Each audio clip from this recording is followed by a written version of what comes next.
ubwo rero imyaka 8 ntago yabaye impfabusa kuri kwizigira ubona yuko havuyemo umusore ushobora kuzasimbura Cristiano Messi ubwo tubifurize umunsi mwiza bazageze myinshi cyane bazarambane rwose mu gihe hari n'abatamara umwaka mu rukundo umwaka avuze icyumweru se muri relationship cyane icyumweru cya kibaye yemewe n'amategeko kandi mu relationship imaze igihe kingana gute ubuzima bwose katwigendere twabaga kuri Vipers nabonye banatungana baba muri impiri mu Kinyarwanda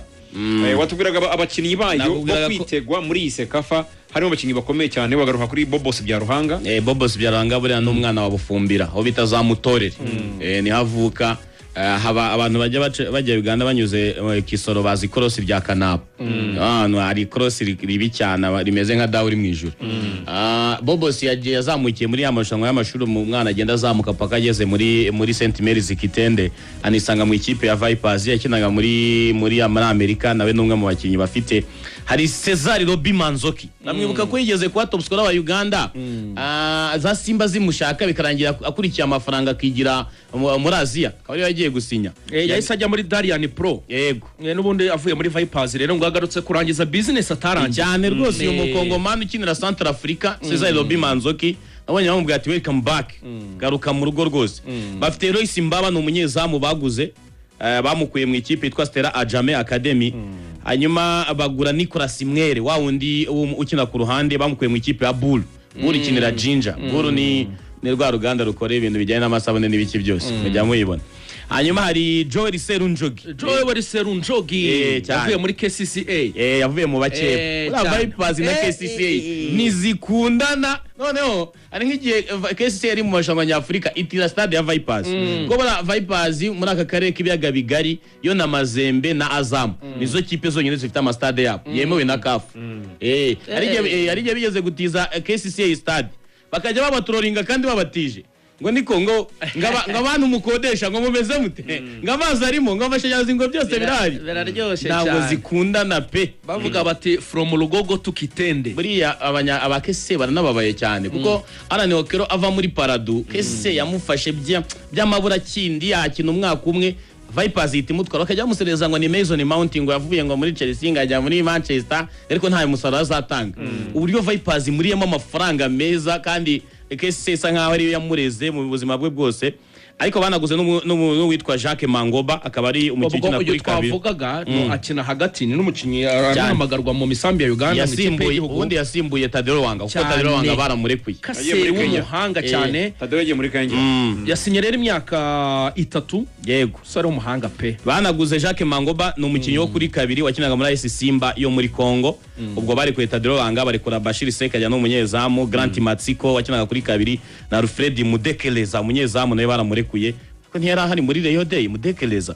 kumva yari ari hano rwose na Derek Ndahiro baramurekuye ikipe ya Vipers yatwaye igikombe cya championnat giheruka yari muri qualifiers za Champions League ni ekipe yazanye umutozo ukomeye cyane Ravanye ntekereza ko nimwe mu ekipe tugomba kuzaya tujya kureba kuko ni ekipe imeze nk'ukuntu ijya kumera nk'ikigo cy'ishuri usanga abakinnyi benshi bamaranye igihe kirekire bafite ukuntu bagumana groupe ikamarana igihe kirekire kandi no mu bijyanye no gutsinda imaze iminsi yitwara neza usibye Vipers rero hari na Gor Mahia ubwo turimo turagora ku makipe nyine azaba ari kumwe mwitsira n'ikipe ya APR Gor Mahia ngira ngo abantu barayibonye ikina na Rayon Sport nabonye abareba bavuga bati Gor Mahia rwose nituze itekane tuzaba twiri inyuma kwa gatanu saa moya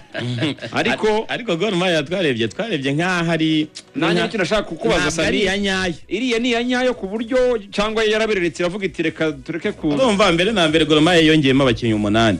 ikindi Gor Mahia ni ekipe yakiniye na ikoze nk'imyitozo nk'itatu cyangwa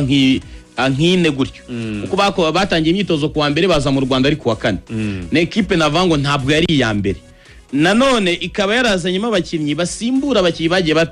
basohoka n'umunyagana witwa Enoch waguzwe na Alimelek nawe aba MVP wa championnat ya Kenya yavuye mu ikipe ya Gor Mahia ugiye kureba bongereyemo umunyezamu Hamture Katasi bamukuye mu ikipe FC Leopard baguze mu bakeba bagura Michael Onyango avuye mu ikipe ya Equity yo mu cyiciro cya kabiri urana umunyezamu ukiri mutoya bagura Daniel Sakari ukina anabanzamo mu ikipe y'igihugu ya Kenya yari hano muri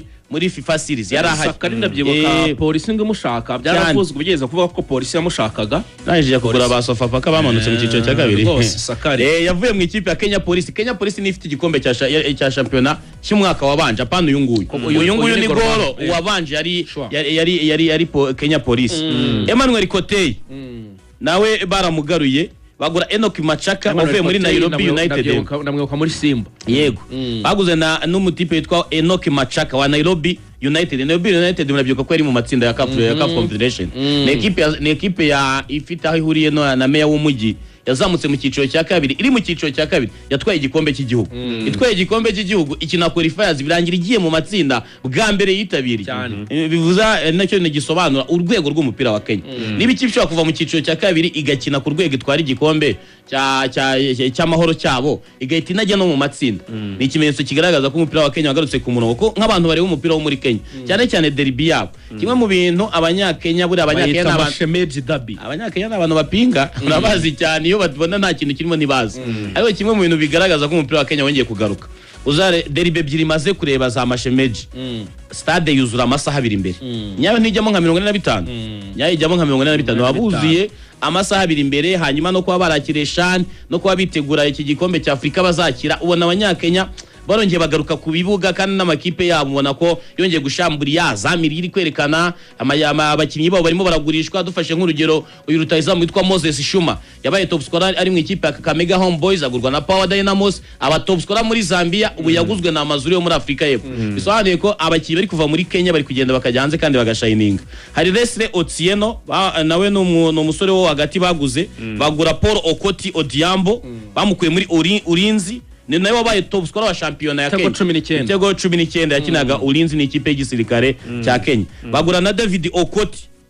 bakaba abana naguze na Hansel Ochienge wavuye mu ikipe yitwa Bome yaramaze gusoza amasezerano Okoti bamukuye muri Kenya Police yego uze ngo baguze mu bake babaho hafi FC Leopards Police Ulinzi na za Nairobi United ntekereza ko mu gihe bamaze kumenyerana kandi Gor Mahia urumva kubita gatoki kandi kuko umwaka wabanje 2024 yatwaye igikombe cya championnat ibuzwa gusoka kubera amadeni yari ifite baje rimwengo n'abandi batandukanye ni ikipe yifuza ko yagaruka muri Champions League undi Gor Mahia bavuga ko muri East Africa usibye Yanga ngo nta yindi ikipe ibirusha abafana niko bo bavuga bayita Gor Mahia Kogalo izo ni ikipe rero zaba ziri kumwe n'ikipe y'ingabo z'igihugu ikipe ya APR iyo amakuru urwibutso by the way yihe Gol uyo bahubwo muri aka kanya Gol irimo nona irimo basuye urwibutso rwa Gisozi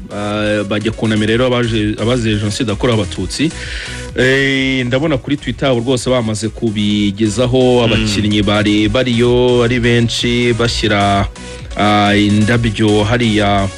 aharukiye imibiri y'abarenga 250 bazize jenoside yakorewe abatutsi ubwo rero ni igikorwa cyiza cyane nabonye bagiye bafata n'amaspeech bagira ibyo batangaza ubwo niyo makuru aheruka kuri ikipe ya Gor ubwo navuga ko bari kumwe mu itsinda rimwe n'ikipe ya APR ya hano mu Rwanda APR yo usibye kubikomeje imyitozo ariko umudefenseur international yamaze gusesekara i Kigali yamaze no gutangira imyitozo ku munsi w'ejo Maduzone